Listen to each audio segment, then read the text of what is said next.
आपको लगे कि हम बिस्किट का पल्स रेट और SpO2 आ रहा है, तो एक्चुअली बिस्किट का SpO2 नहीं है, वो एक एब्जॉर्बेंस वैल्यू की एब्जॉर्ब कर रहा है इक्विपमेंट, इसकी वजह से एक पर्टिकुलर वैल्यू दे रहा है।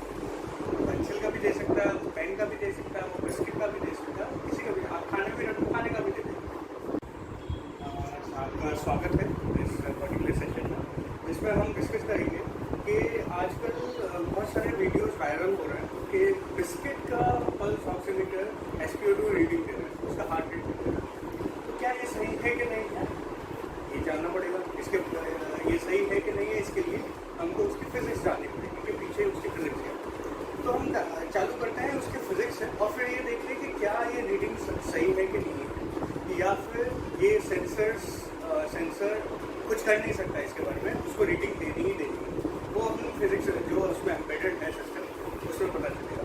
तो हम डिस्कस करते हैं कि क्या एम्बेडेड सिस्टम में क्या चीज़ें हो रही है सेंसर में और किस लॉ से, किस सिद्धांत से उसने ये सब कैलकुलेट करा गया SpO2 तो जो SpO2 निकालने की मन में तो जो लॉ यूज करता है वो उसका नाम है बियर-लैम्बर्ट।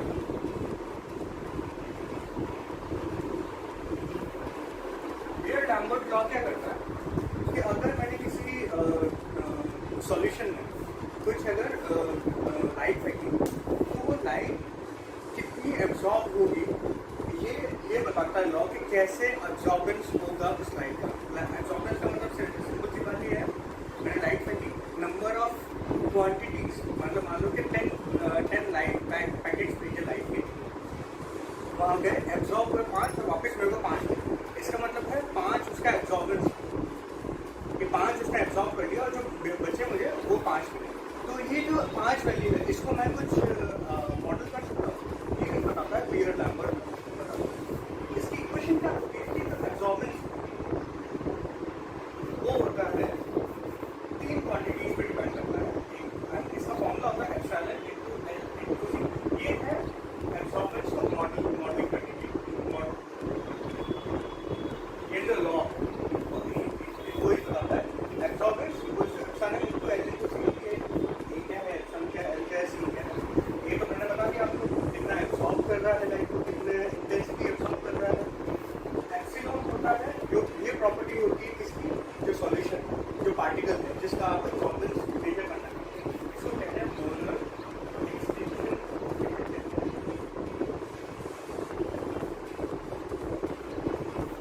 L होता है the length traveled by the light in the solution।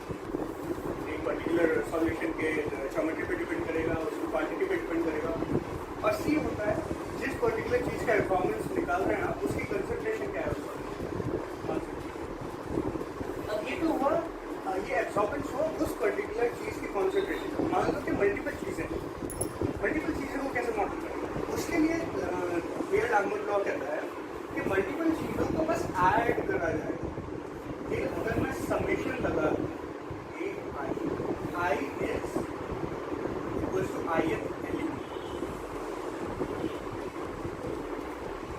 equals to length, तो सबकी सेम है क्योंकि सॉल्यूशन का ज्योमेट्री वगैरह सेम है, लेंथ सबकी सेम है। Summation of epsilon I into Ci। Epsilon I Ci क्या है, ith पार्टिकल की या ith एलिमेंट की मोलर एक्सटेंशन कोएफिशिएंट और Ci उसकी कॉन्सेंट्रेशन उस पर्टिकुलर सॉल्यूशन। ये क्या हुआ। अब ब्लड में क्या होता है, देख रहे हैं तो SpO2 जो पल्स ऑक्सीमीटर चलता है उसमें क्या होता है, उसमें ऑक्सीमीटर वैल्यू तो देता है एब्जॉर्बेंस की, और एब्जॉर्बेंस किसका, वो कहता है कि ब्लड में दो चीज़ें होती है, ऑक्सीजनेटेड ब्लड, डीऑक्सीजनेटेड ब्लड। तो क्या है कि रिसर्चर्स ने पहले डेटाबेस में निकाल रखा है कि इनका मोलर एक्सटेंशन कोएफिशिएंट क्या होता है। तो हम देखेंगे कि कैसे ये वेरी करता है। तो हम अगर मैं पल्स ऑक्सीमीटर का देखूँ, पल्स ऑक्सीमीटर का एब्जॉर्बेंस मेजर करता है, तो एब्जॉर्बेंस क्या होगा, दो का होगा, एक ऑक्सीजनेटेड ब्लड का और एक डी ऑक्सीजनेटेड ब्लड का। तो मैं कहूँगा A1 plus A2 equals to oxygenated blood का और प्लस डी ऑक्सीजनेटेड ब्लड का, और फिर मैं ऐसे मॉडल करूँ। ठीक है, अब क्या होगा, अब ये तो हो गया मॉडलिंग का। अब एक्चुअली हो क्या है, पल्स ऑक्सीमीटर में क्या क्या चीज़ें होती हैं।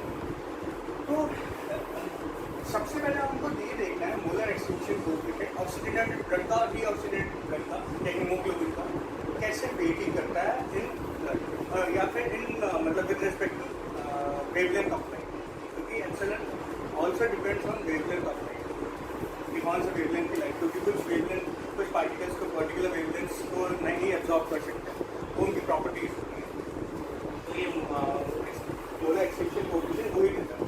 चलो अब देखते हैं कि ये मोलर एक्सटेंशन कोएफिशिएंट है क्या होता है ये और कैसे वेरी करता है और फॉर ऑक्सीजनेटेड एंड डीऑक्सीजनेटेड। तो अब ये अगर आप ऊपर ये ग्राफ देखो ये वाला, तो उसमें एक X versus Y versus X दिया हुआ। वाई क्या है? Molar extension coefficient. एक्स क्या है? वेव। दो आपको प्लॉट्स दिख रहे हैं यहाँ पे, एक है डीऑक्सीजनेटेड ब्लड का प्लॉट है, एक है ऑक्सीजनेटेड ब्लड का प्लॉट है। तो जो ब्लैक है वो डीऑक्सीजनेटेड ब्लड का प्लॉट है। वो कह रहा है कि variation of molar extension coefficient with respect to light the wave कैसे होता है। तो आप देख सकते हैं डीऑक्सीजनेटेड ब्लड और ऑक्सीजनेटेड ब्लड का दोनों में का डिफरेंस है मोलर एक्सटेंशन कोएफिशिएंट। मतलब ये दोनों अलग अलग एब्जॉर्बेंस देंगे। अगर सिर्फ मैंने ऑक्सीजनेटेड ब्लड का एब्जॉर्बेंस निकालना चाहा तो वो एकदम अलग होगा कंपेयर टू डीऑक्सीजनेटेड ब्लड का। कंडीशन है कि सेम कॉन्सेंट्रेशन होनी चाहिए और सॉल्यूशन का क्वांटिटी सेम होनी चाहिए। ठीक है, अब ये हमने तो मतलब क्या है कि इसी ग्राफ से कुछ वैल्यूज याद है, पता होंगी कौन सा ऑक्सीजन का एप्सिलॉन की, तभी तो निकाल रहा है कॉन्सेंट्रेशन।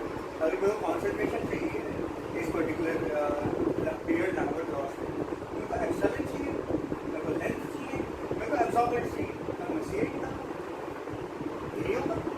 तो अब देखते हैं कि एप्सिलॉन कैसे यूज करना है। तो अब ऐसा नहीं है कि पल्स ऑक्सीमीटर में सारी वैल्यूज हैं, इन सबकी सारी वैल्यूज हैं, ऐसा नहीं, क्योंकि इनफाइनाइट रेंज में स्पेक्ट्रा नहीं दे सकता कोई भी आपका सेंसर है वो इनफाइनाइट रेंज की स्पेक्ट्रा नहीं दे सकता। क्या वो ये देखता है कि minimum number of light, minimum number of spectra अगर मैं दूँ स्पेक्ट्रा दूँ और मेरे को ये कंसंट्रेशन आ जाए, तो देखते हैं वो जो पल्स ऑक्सीमीटर है वो दो तरह की वेवलेंथ पे काम करता है। एक होती है रेड और एक होती है नियर इंफ्रारेड। रेड होती है वो अराउंड होती है 650 नैनोमीटर, नियर इंफ्रारेड अराउंड होती है 950 नैनोमीटर। तो अगर देखा जाए तो एक ये वाली वैल्यू होगी और एक ये वाली वैल्यू, दोनों में एप्सिलॉन में डिफरेंस है। अब मैं कहता हूँ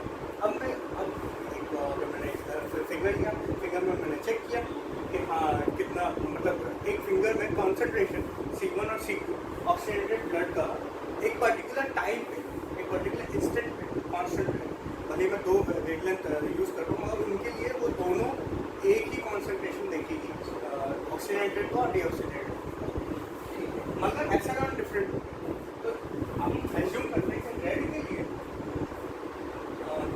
for oxygenated blood it is molar extension coefficient epsilon and for deoxygenated blood it is epsilon 2। In near infrared की एप्सिलॉन 3, एप्सिलॉन 4, तो ये सब अलग अलग, सब अलग अलग, इनका कंडीशन नहीं हो रही है कि ये वैल्यू दी गई है पल्स ऑक्सीमीटर। अब मैं रेड के लिए एब्जॉर्बेंस इक्वेशन लिखनी होगी। रेड के लिए जब मैंने रेड लिखी तो मेरा एक्चुअली A1 प्लस A2 दो अलग अलग absorbance, that will be equals to length which is constant of the solution. अब मैं लिखता हूँ epsilon 1 C1 plus epsilon 2 C2। अभी C1 C2 क्या है? C1 कॉन्सेंट्रेशन है ऑक्सीजनेटेड ब्लड की और C2 कॉन्सेंट्रेशन है डीऑक्सीजनेटेड ब्लड। मैं लिख रहा हूँ C1 and C2 are concentration. ये है रेड।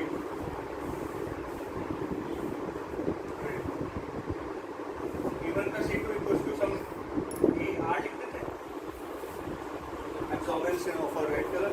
अब ऐसे सिमिलर मैं इंफ्रारेड की लिख सकता हूँ। तो इंफ्रारेड की क्या होता है? जैसे A3 और A4 है corresponding absorbance oxygenated deoxygenated blood का। We have to be sure कि हाँ कॉन्सेंट्रेशन, ये हमेशा दिमाग में होना चाहिए, कॉन्सेंट्रेशन हमें सेम, क्योंकि एक पर्टिकुलर इंस्टेंट पे ही कर रहे हैं। तो अगर मैं IR का देखूँ A3 plus A4 equals to AIR, let's say AIR equals to length तो कांस्टेंट, लाइट अंदर तो लेंथ तो constant into epsilon 3 into C1 plus epsilon 4 into C2। This will be for IR। दो इक्वेशंस आ गई। तो क्या हम इस इन दोनों इक्वेशन से क्या हम C1 और C2 में रिलेशन से निकाल सकते हैं? हमको क्या चाहिए? हमको कॉन्सेंट्रेशन ऑफ ऑक्सीजन ब्लड चाहिए। तो क्या concentration of oxygen blood with respect to total haemoglobin. Actually आपको क्या चाहिए? आपको चाहिए oxygen percentage equals to the percentage of oxygenated haemoglobin. वही होगा, वो होगा आपका C1 divided by C2 plus C2। तो अगर मैं C1 यहाँ पर अगर वेरिएबल देखा जाए इन दोनों इक्वेशन में C1 C2 L ये तीनों वेरिएबल, अब आपको पता क्या है? तो यहाँ पता है AIR पता है, Epsilon1 Epsilon2 Epsilon3 Epsilon4 पता है। क्या नहीं पता? ये चीज नहीं पता C1 C2 है। पर क्या हमको C1 C2 L तीनों चाहिए? हमको ना L चाहिए, हमको C1 C2 का एब्सोल्यूट वैल्यू नहीं चाहिए, हमको चाहिए उनका रेशियो। C1 C2 में रिलेशन क्या है? जैसे मैं रेशियो रिलेशन डालूंगा वैल्यू आ जाएगी। तो क्या करते हैं अपन? क्या करते हैं कि इन दोनों को डिवाइड करते हैं, AR divided by AIR, which will be equals to epsilon1 C1 plus epsilon2 C2 divided by epsilon3 C1 plus epsilon4 C2। आगे एक प्यारी सी इक्वेशन बन गई। अब ये इक्वेशन लेके ऊपर चलते हैं क्योंकि यार कम होगी, ऊपर चलते हैं और फिर हम निकालने की कोशिश करते हैं C1 और C2 के बीच में रिलेशन। हमको क्या क्या पता है? AR AIR epsilon1 epsilon2 epsilon3 epsilon4, simple modelling. अब ये सब पता है आपको, C1 C2 के बीच में रिलेशन निकालने की कोशिश करते हैं। तो हमारे पास आया था AR AIR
ऐसा वेरी करता नहीं करता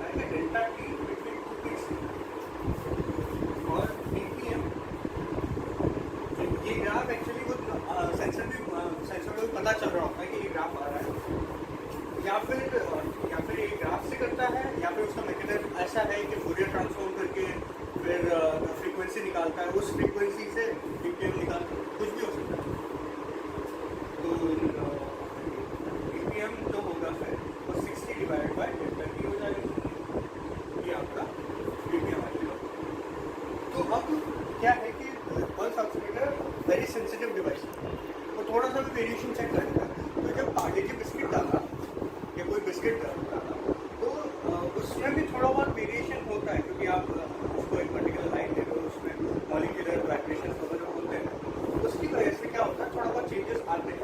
तो वो ये चेक कर लेता है कि थोड़े से भी वाइब्रेशन आते हैं तो उसको परसेंटेज टाइम नहीं करता वो देखता है, उससे वो कॉरस्पॉन्डिंगली हार्ट रेट निकाल लेता है। और C1/C1 पर C को तो पता ही थे कि उसको एब्जॉर्बेंस चाहिए। तो ये सब ये इसके बेस पर है पूरा मैकेनिज्म, और ये ऐसे काम करता है पल्स ऑक्सीमीटर। उसको एब्जॉर्बेंस वैल्यू चाहिए होती है, उसको 4 वैल्यू एम्बेडेड रहती है, उसको 4 वैल्यू भी चाहिए होती है एक परसेंटेज निकालने के लिए। अगर आपको एब्सोल्यूट वैल्यू चाहिए तो आपको मच मोर वेवलेंथ चाहिए होती है, और एब्सोल्यूट वैल्यू का इसलिए पल्स ऑक्सीमीटर का भी ये नहीं बताता कि हीमोग्लोबिन लेवल कितना है। वो हीमोग्लोबिन लेवल पे बता सकता है अगर उसको अगर एक्स्ट्रा लाइट से यूज़ किया जाए, मगर बेटर यही है कि हीमोग्लोबिन के लिए अलग टेस्ट होता है वो किया जाए, वो ज़्यादा एक्यूरेट रिजल्ट नहीं है। और HPO2 वर्किंग मैकेनिज्म ये है पल्स ऑक्सीमीटर से कैसे कैलकुलेट करता है HPO2 फैट पल्स। तो यही है कि अगर आपको लगे कि हम बिस्किट का पल्स रेट और HPO2 आ रहा है, तो एक्चुअली बिस्किट का HPO2 नहीं है, वो एक एब्जॉर्बेंस वैल्यू की एब्जॉर्ब कर रहा है जो लाइट, इसकी वजह से एक पर्टिकुलर वैल्यू दे रहा है। पेंसिल का भी दे सकता है, पेन का भी दे सकता है, वो बिस्किट का भी दे सकता है, किसी का भी, आप खाने में रखो खाने का भी दे सकते हैं। तो ये सब चीज़ें हैं, तो यही आपको क्लैरिफाई करने के लिए मैंने ये वीडियो बनाया। आप सरप्राइज मत हुई कि HPO2 आ रहा है कि ये जिंदा है, पार्ले जी ये जिंदा नहीं है, और उसमें भी एलिमेंट्स हैं। तो ये है। तो शुक्रिया आज के इस पर्टिकुलर सेशन के लिए, शुक्रिया आपने ये देखा पूरा, और मिलते हैं अगले एपिसोड में। कुछ नया सीखेंगे, कुछ नया बताएंगे, और कुछ नए मिथ्स सॉल्व करेंगे, देखने की कोशिश